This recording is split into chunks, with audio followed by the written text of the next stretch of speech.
Todos nós temos traumas, todos nós nos machucamos. Viver no mundo real tem disso. E, de certa maneira, esses traumas nos definem, dão o norte e os ingredientes de quem nós vamos ser no mundo e a forma como a gente reage a esses traumas, a forma como a gente processa esses momentos difíceis da vida, a forma como a gente é acolhido ou abandonado, define muito de quem a gente vai ser e vai definir também muito do que a gente vai fazer com a nossa vida, né?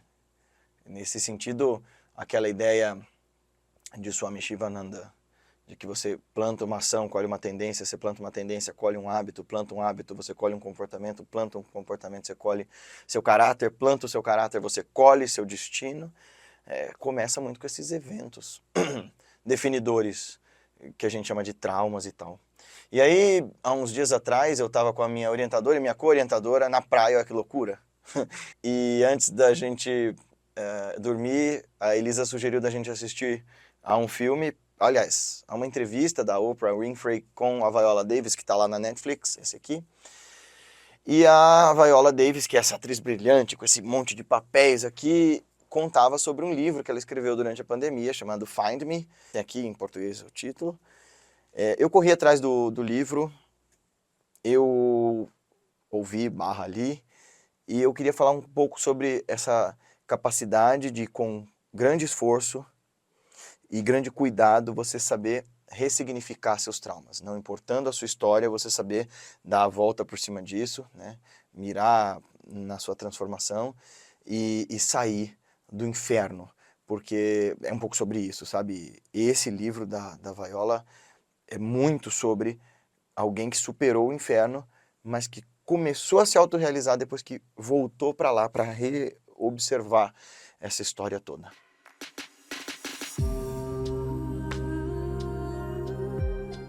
Então, café? Tô sentado dessa forma informal para bater um papo com você mesmo, porque a realidade de Durkheim, a realidade da vida ser dolorosa, ser repleta de sofrimento, é um lugar comum das tradições que trabalham com meditação, yoga e o autoconhecimento. Né? Porque viver implica em atrito, né?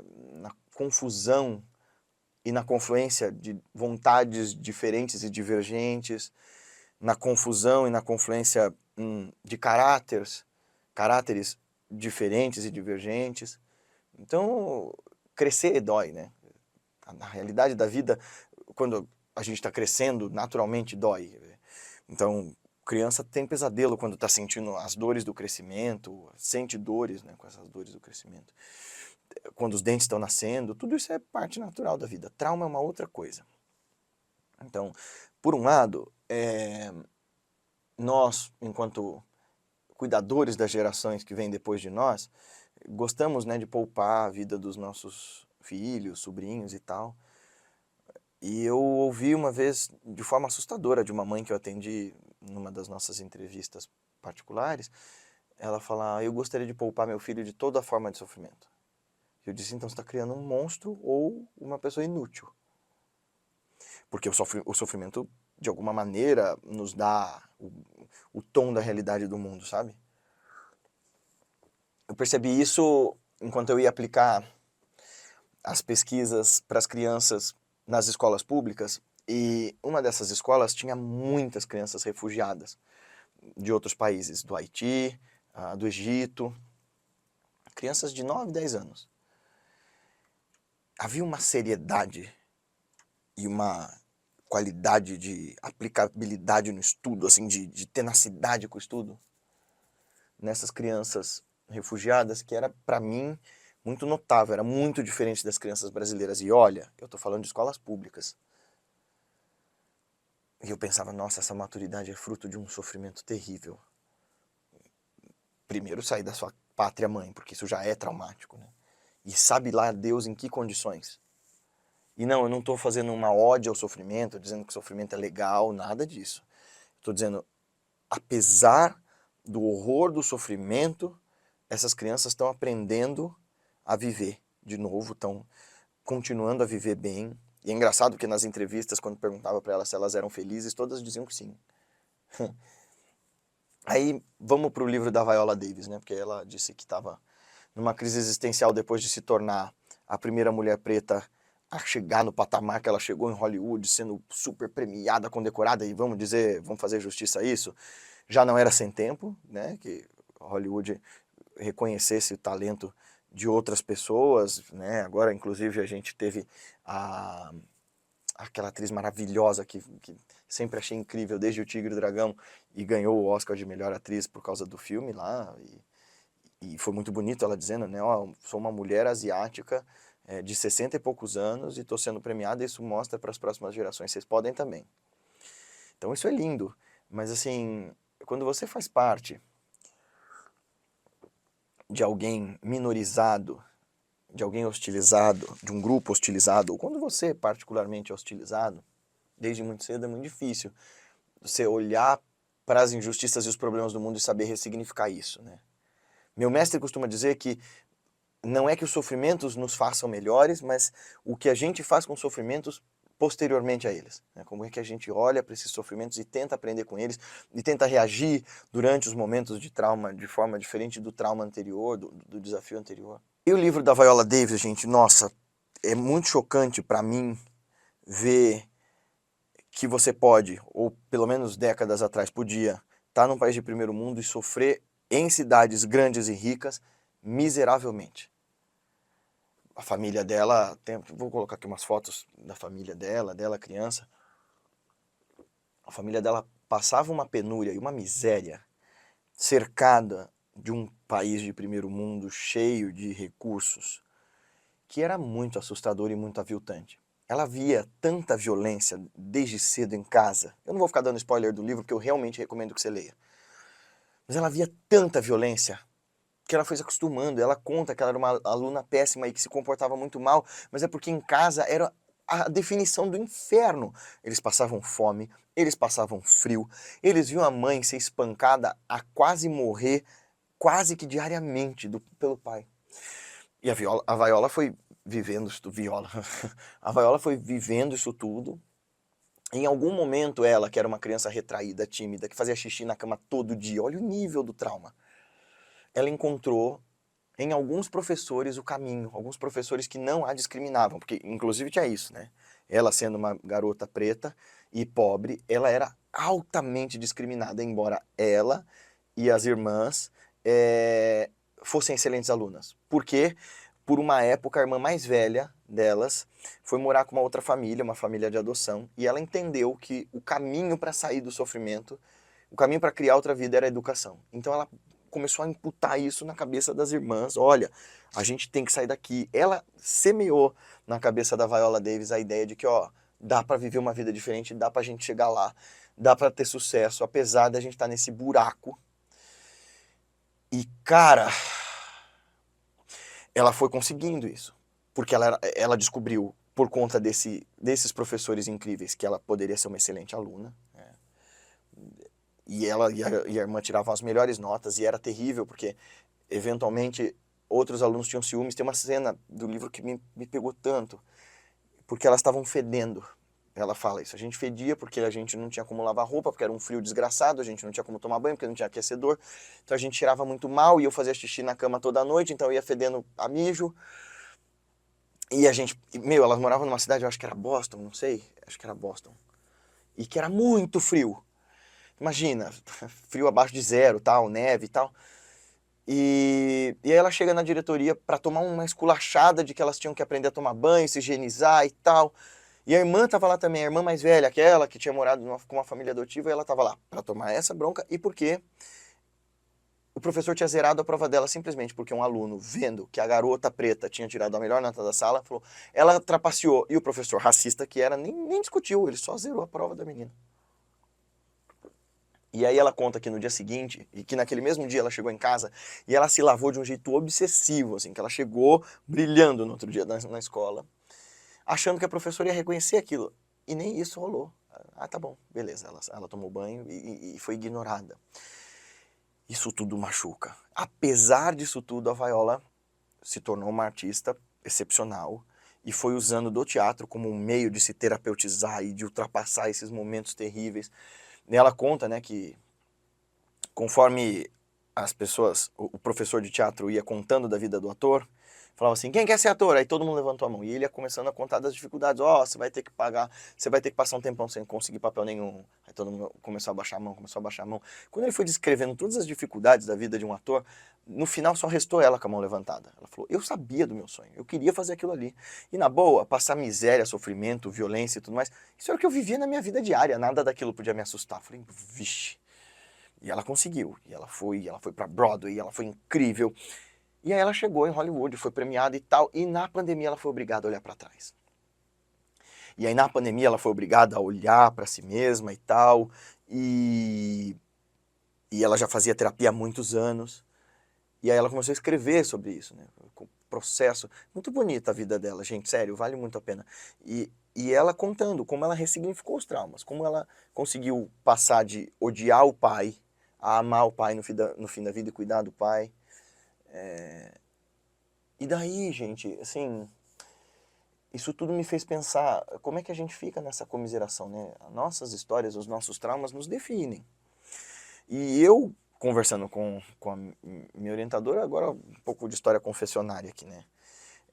Eu acabo contando para boa parte de vocês a minha história lá na época do espiritismo, naquela grande organização religiosa. Foi bem traumático o jeito que a coisa rolou. Mas a conversa com essa minha amiga foi porque ela achou que eu ainda tivesse ressentimentos com o lugar e tal. Eu tive durante muito tempo, viu? Já me perguntaram isso aqui no canal. Ah, você se ressente do que fizeram com você lá. Hoje eu acho que o que rolou comigo lá, e ainda mais quando eu comparo... Claro, ninguém compara sofrimento, o seu sofrimento é seu e tal. Mas quando eu comparo com histórias como a da Viola, eu falo, mano, eu não sofri nada, né? Mas eu acho que aquilo me definiu. Mas de que jeito eu permiti que me definisse, sabe? É isso que eu queria conversar com você hoje.